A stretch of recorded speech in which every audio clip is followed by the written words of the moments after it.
এই সমস্ত কাজ করছিলাম তখন আমরা বেশ কিছু বন্য প্রাণীরও দেখা পেলাম। ভাই এখন এই মুরগিগুলোকে দেখো, এই, ওখানেই তোমরা দাঁড়াও। কিন্তু কিছুক্ষণের মধ্যেই বুঝতে পারলাম কেন ওরা দৌড়ে পালিয়ে যাচ্ছিল। এই তুমি এখানে কি করছো? আরে এটা কি?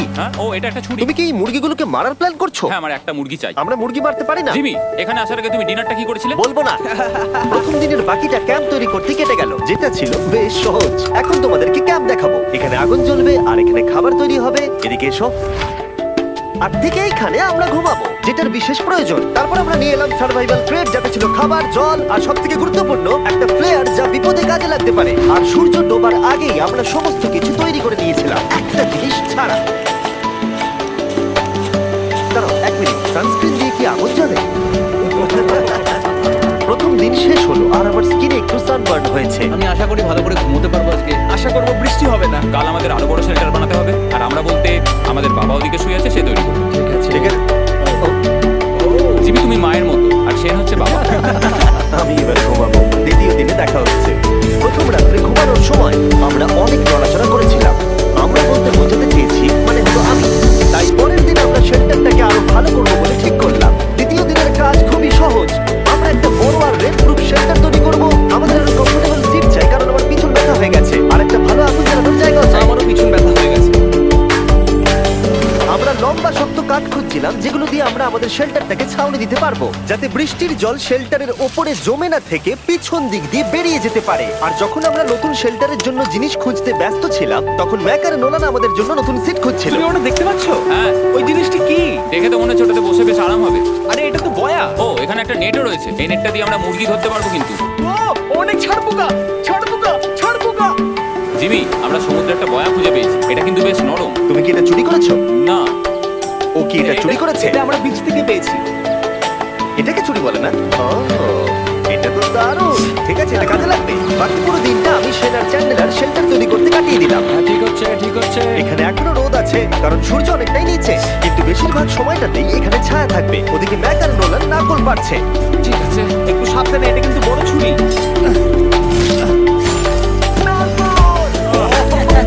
বাহ, দারুণ তো। এবং ওরা মুরগি ধরারও চেষ্টা করলো। আরে মুরগি, পালাও, পালাও! এটা কিন্তু পালিয়ে তুমি কি যাও। করলে? আমি ওদেরকে বাঁচিয়ে দিলাম। দ্বিতীয় দিন শেষ হতে চলেছে। তোমাদের কেমন লাগছে? আমি ক্লান্ত, কিন্তু আমি ঠিক আছি। নোলান, অসাধারণ। আমার মনে হয় সবাই একমত হবে আমরা যা ভেবেছিলাম তার থেকে বেশি ভালো কাজ করছি। কিন্তু যেটা আমি একদমই ভাবিনি, রাত্রি বাড়ার সাথে সাথে পরিস্থিতি আরো খারাপ হয়ে যাবে।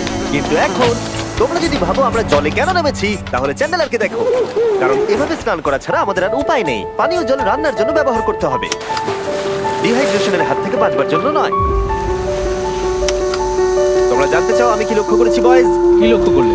আমাদের কাছে 10টা জলের কার্ড ছিল, আর এখন সেটা আর 6টা আছে। আর আজকে 2 নম্বর দিন। আমি জানি। এবার আমি একজন গার্জেনের মতো হয়ে এটা বলছি, জল ব্যবহারের ক্ষেত্রে সবাইকে খুব সচেতন হতেই হবে। ঠিক বলেছো। না, তোমরা কিসের কথা বলছো? শেন, আমি তোমার হয়ে এগ্রি বলে দিলাম। ঠিক আছে। এখন অন্ধকার হয়ে যাচ্ছে, শুতে হবে। যদি তোমরা চিনতে না পারো তাহলে বলে দিয়ে হলো ম্যাক যে এই ভিডিওতে আর এই ভিডিওতে টাকা হেরে গেছে। ও গত 2 মাসে এই চ্যানেলেতে প্রায় $1.5 মিলিয়ন হেরে গেছে। এইভাবে কি ইন্ট্রোডিউস করে ভাই? যদিও আমরা আমাদের শেল্টারটাকে আপডেট করেছিলাম, তবুও প্রথম রাতের তুলনায় দ্বিতীয় রাতটা বেশি খারাপ কাটলো।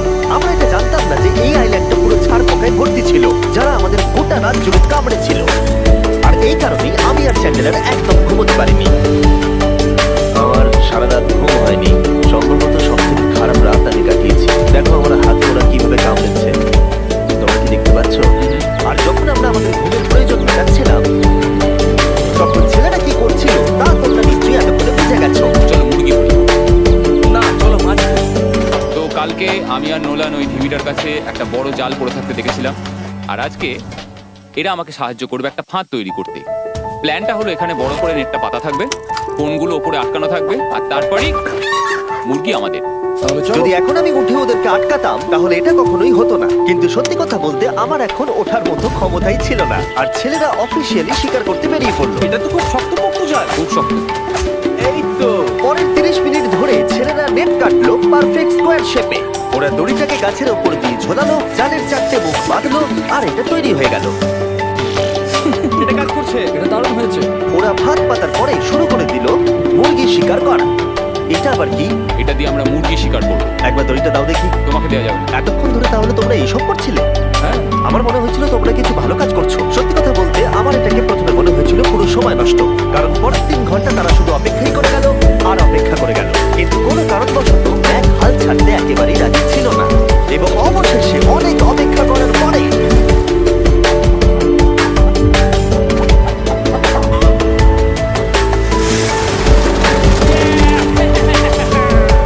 ধরেছি ধরেছি ধরেছি ম্যাক, এটা কি?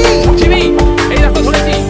ও, মুরগিটাকে বেশ ভালো দেখতে কিন্তু। হ্যাঁ, এটা আমাদের নতুন ব্র্যান্ড রাফট ভিডিওর পাখিটার সম্মানে। একটা কথা বলি, তুমি যদি এখন ব্র্যান্ডকে নিচে রেখে দাও তাহলে ও নিশ্চয়ই আমাদের সাথে ঘুরে বেড়াবে। নিচে রেখে দাও। ঠিক আছে তাহলে ছেড়ে দিচ্ছি। ব্রায়ান, না ব্রায়ান। ব্রায়ান, তুমি ব্রায়ানের সাথে কি করলে? ভাবলাম এই আমাদের বন্ধু হয়ে ওকে গেছে। হাত পেতে ধরেছিলাম তো তাই। আর এভাবেই ব্রায়ানকে ধরা হলো এবং ছেড়ে দেওয়া হলো। আর বাইরে কিন্তু তাপমাত্রা বেশ কম ছিল, সত্যি কথা বলতে যেটা আমাদের যথেষ্ট এনার্জি দিচ্ছিল অ্যাডভেঞ্চার করার জন্য। আমার পিছনে আইল্যান্ডটা দেখতে পাচ্ছো?